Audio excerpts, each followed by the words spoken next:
जर तुमची first pregnancy असेल तर अशा वेळी प्रेग्नन्सीच्या 5व्या ते 6व्या महिन्यामध्ये तुम्हाला गर्भाची हालचाल जाणवते। सेकंड प्रेग्नन्सीच्या वेळी नॉर्मली 4थ्या ते 5व्या महिन्यातच तुम्हाला गर्भाची हालचाल ही जाणवायला लागते। आणि जेव्हा बाळाची हालचाल तुम्हाला जाणवते तर आईने बाळाच्या हालचालीचा जो पॅटर्न आहे हा लक्षात ठेवायला हवा, कारण गर्भामध्ये वाढणारे बाळ हे सुरक्षित आहे आणि त्याची वाढ आणि विकास ही योग्य पद्धतीने होते आहे याचं मोजमाप करण्याचं एक प्रमाण कोणतं असेल तर ते आहे बाळाची हालचाल।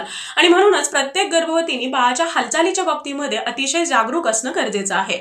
जेव्हा गर्भाची हालचाल ही कमी जाणवते तर त्यावेळी तुम्हाला एकतर थंड किंवा कोमट पाणी प्यायचं आहे। जेव्हा तुम्ही थंड किंवा कोमट पाणी पिता तर त्यावेळी तुमचं बॉडी टेम्परेचर सडन चेंज होतं आणि बाळाला सुद्धा एक किक मिळते, काहीतरी बदल जाणवतो आणि बाळ हा मूवमेंट करतो। दुसरी गोष्ट म्हणजे तुम्हाला थोडासा वॉक करायचा आहे किंवा थोडासा एक्सरसाइज करायचा आहे। जेव्हा तुमचे पेल्विक मसल्स थोडेसे मूवमेंट करतात तर त्यावेळी बाळ सुद्धा थोडासा मूवमेंट फील करतो किंवा बाळ हा हालचाल करायला लागतो।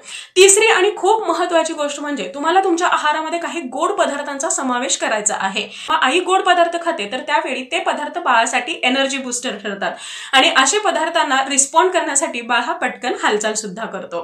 काही गर्भवतींच्या बाबतीमध्ये बाळ हा नॉर्मली आई जेव्हा झोपलेली असते तर त्यावेळी हालचाल करतो, आई ऍक्टिव्ह असते त्यावेळी बाळ हा झोपलेला असतो।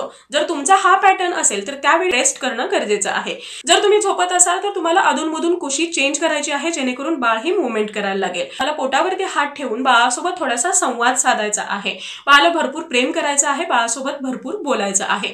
15 मिनिटाच्या आतमध्ये जर तुम्हाला बाळाची हालचाल जाणवली नाही तर त्यावेळी मात्र तुम्हाला डॉक्टरांची पटकन मदत घेणं हे गरजेचं आहे।